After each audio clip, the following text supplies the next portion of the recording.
सबैमा हार्दिक नमस्कार। उपस्थितः सर्वे नमस्करोम्यहम्। आज मिति 2079 साल जेठ 31 गते ईस्वी सन् 2022 जुन 14 तारिकका दिन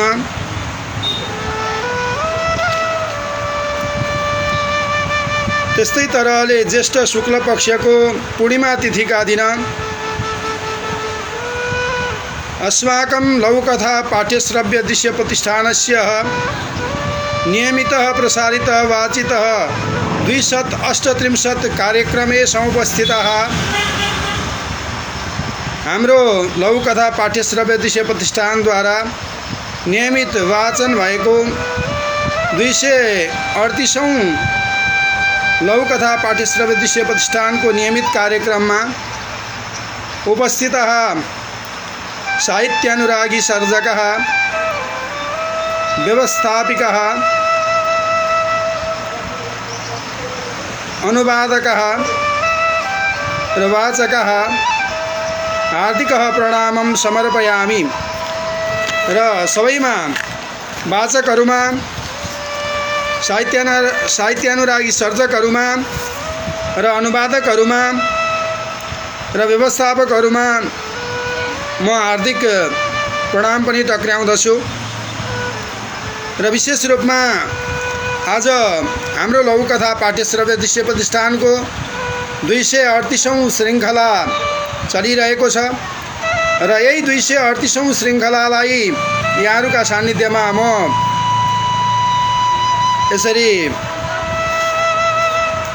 5 वटा लघुकथाहरूका माध्यमबाट अगाडि बढाउन गइरहेको छु। र आज वाचन हुने 5 वटा लघुकथाहरू रहेका छन्। पहिलो लघुकथा रहेको छ यस लघुकथा पाठ्यश्रव्य दृश्य प्रतिष्ठानका व्यवस्थापक सर्जक आदरणीय व्यक्तित्व नन्दलाल आचार्यको बेखुसी भन्ने लघुकथा।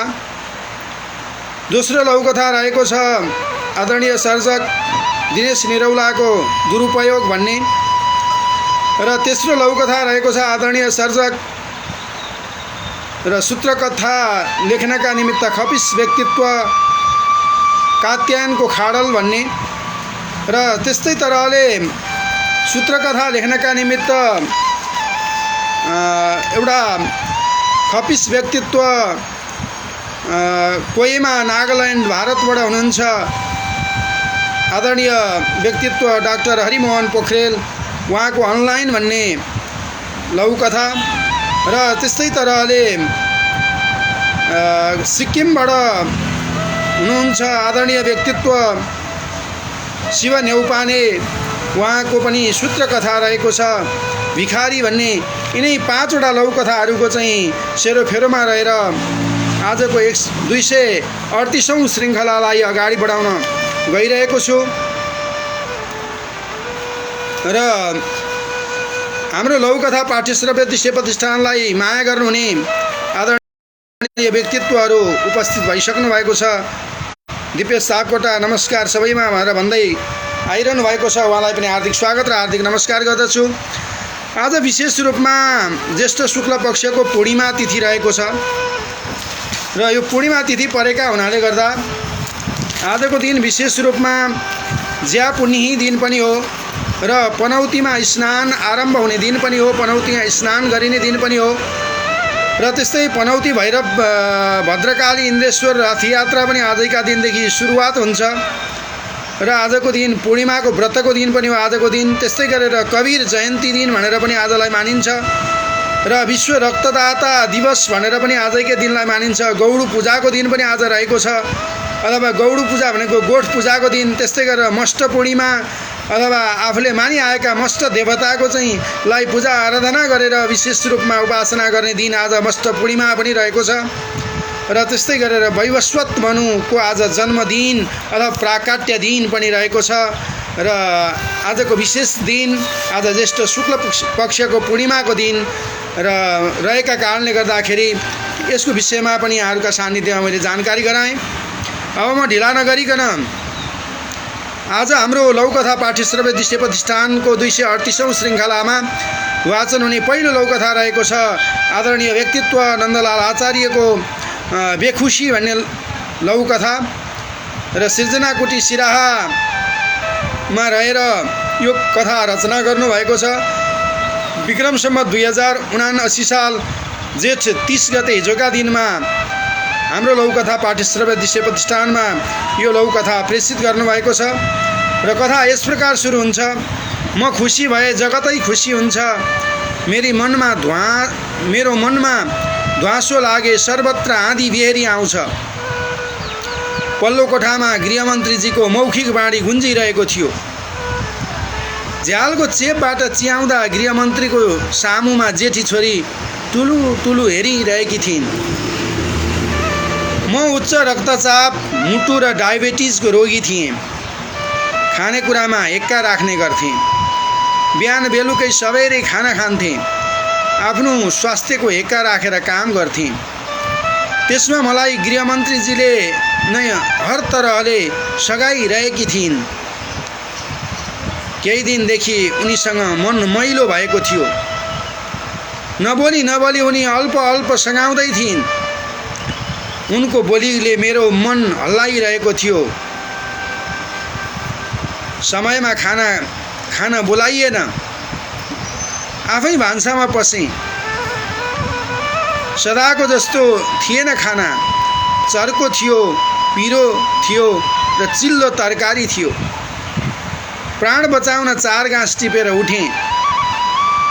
उनको कोठातिर हेरेँ, उनी अलप थिइन्। उनले छादेको आधी मात्र यत्रतत्र सलबलाइरहेको थियो। कथा समाप्त। र विशेष रूपमा र यहाँ श्रीमती वा गृहमन्त्रीसँगको चाहिँ बेखुसी भन्ने त्यो भावलाई यहाँ देखाउन खोजिएको छ। र आफू भलो भयो जगत भलो हुन्छ भन्ने कुराको चाहिँ जुन उखान पनि यहाँ चरितार्थ हुन्छ। श्रीमतीले नै श्रीमानलाई र श्रीमानले श्रीमतीलाई हेर्नुपर्छ भन्ने दृष्टान्त पनि यस लौकथाले देखाइरहेको छ। बेखुसी भएपछि खाना पनि चर्को, पिरो, चिल्लो इत्यादि कुराहरू हुन्छ। खुसी भयो भनेदेखि एक आपसमा खुसी रहे भने सबै रहे भनेदेखि चिल्लो पनि चिल्लो हुँदैन, पिरो पनि पिरो हुँदैन र यसरी चर्को पनि हुँदैन भन्ने कुराको भाव पनि यहाँ देखिरहेको छ। र यस कथाले यहाँ अब रक्तचाप, मुटु, डायबिटिजका रोगी भएका श्रीमानको सेवा शुश्रूषा गर्नुपर्ने र श्रीमती भई भनेदेखि श्रीमानले श्रीमतीको सेवा गर्नुपर्ने। श्रीमान र श्रीमती भनेका एउटा रथका चाहिँ 2टा पाङ्ग्रा हुन्। यदि एउटा रथ चल्नका निमित्त एउटा मात्रै पाङ्ग्रा भयो भनेदेखि त्यो रथ अगाडि बढ्न सक्दैन। र त्यति मात्रै होइन, खुसी भनेको त्यहाँ हुन्छ जहाँ श्रीमान श्रीमती परिवार सबै एक आपसमा चाहिँ आत्मीय भावलाई साटासाट गर्दछन्, त्यहाँ नै खुसी हुन्छ। र नभए त्यहाँ बेखुसी हुन्छ जहाँ एक अथवा अर्कातर्फ फर्किने काम गर्दछन्। त्यस कारणले गर्दाखेरि यस्तो किसिमको व्यथा पीडा घरबाट हामीले के गर्नुपर्छ, निकाल्नु पर्दछ र खुसी रहनु पर्दछ र आनन्दपूर्ण तरहले जिउनु पर्दछ भन्ने कुराको भावलाई यहाँ लौकथामा देखाउन खोजिएको छ। र आदरणीय सर्जकप्रति हार्दिक आभार व्यक्त गर्दछु। र त्यस्तै गरेर ढिला नगरिकन अब दोस्रो कथा रहेको छ आज वाचन हुने। आदरणीय सर्जक दिनेश निरौला, ओखलढुङ्गा, चिसङ्गुगढी र त्यस्तै तरहले सीतागञ्ज सुनसरीबाट विक्रम सम्वत 2079 साल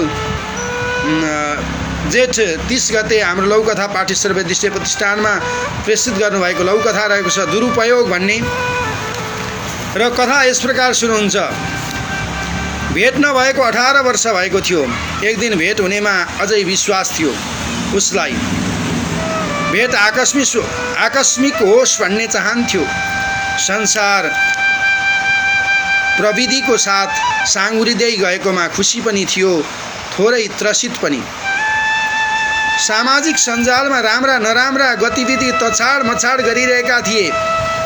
सकेसम्म राम्रालाई पछ्याउँदै नराम्रासँग तर्किन खोज्दै थियो। कथा कवितामा पात्रको संयोग मिल्दोजुल्दो पाउँदा सम्झन्थ्यो, फेरि तत्कालै बिर्सिदिन्थ्यो। साँच्चै भन्दा ऊ र उसको विगत इतिहास वा कहानी भएको थियो। बिहान निर्धारित समय नतोके पनि आधा वा 1 घण्टा मोबाइल नचलाई बिस्तारा छोड्दैन थियो। आज पनि बिउजिने बित्तिकै फेसबुक खोल्यो। एउटा साथी बन्ने अनुरोध थियो। अनुरोध स्वीकार्नु पूर्व प्रोफाइल चेक गर्ने बानी थियो र गर्यो। चिनेको झैँ लागेन। तस्विरमा हेर्यो। ओहो, अचम्मित भयो।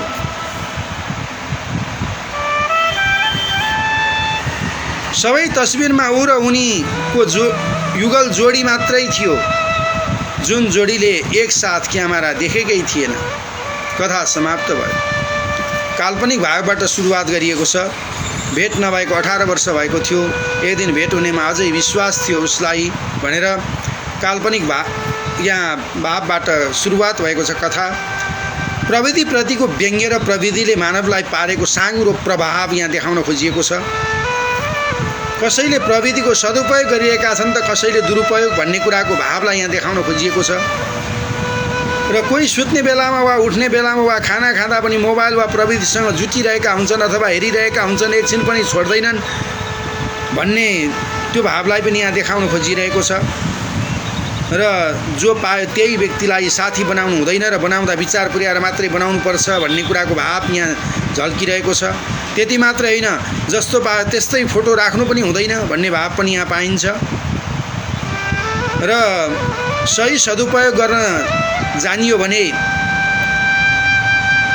त्यसले जीवनलाई सार्थक बनाउने काम गर्दछ, सफलीभूत बनाउने काम गर्दछ।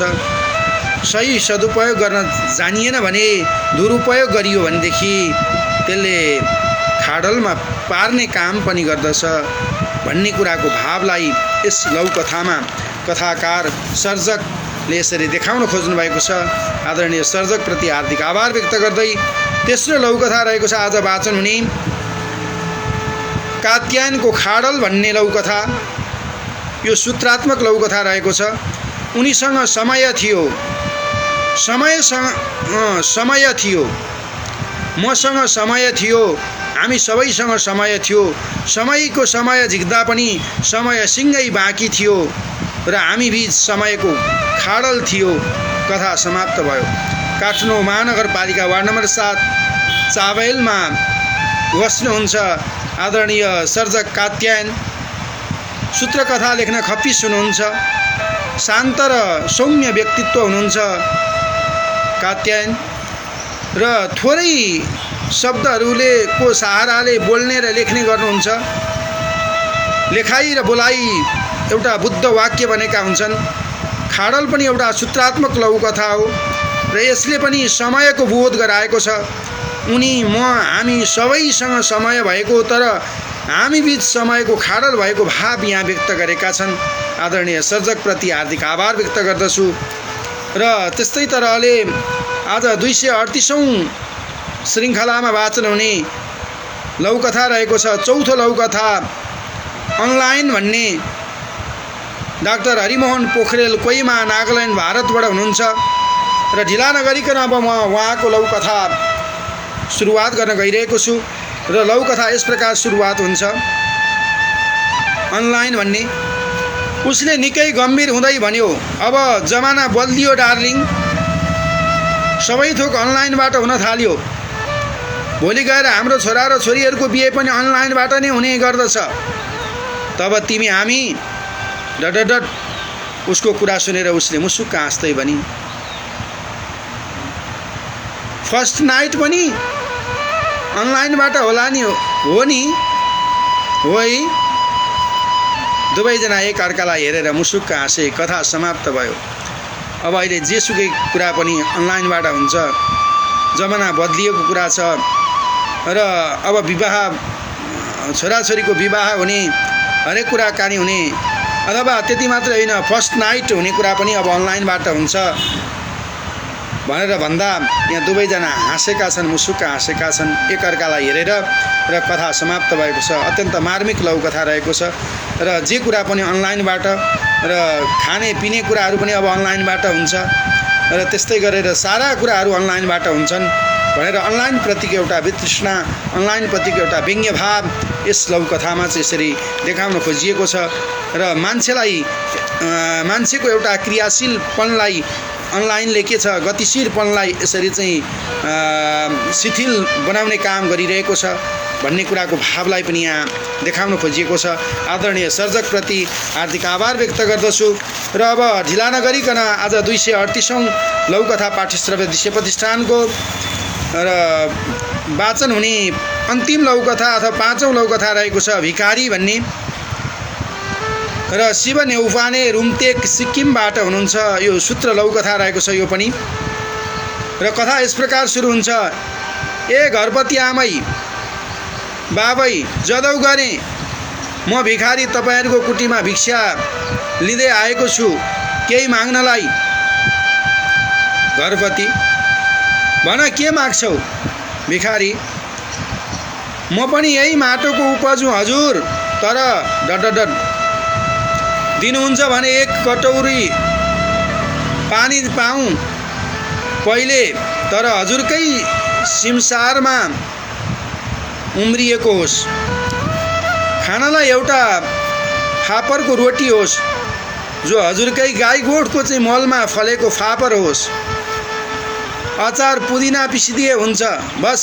डडडड साँझ पनि पर्यो, सिकुवामा बास पाउन डडडड केही त्यस्तो पर्दैन। डडडड एउटा स्वदेशी राडी र खादीको चाहिँ खास्टो भए मलाई मिठो निन्द्रा लाग्छ, कसो मिल्ला त?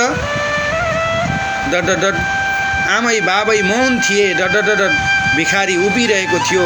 कथा समाप्त भयो।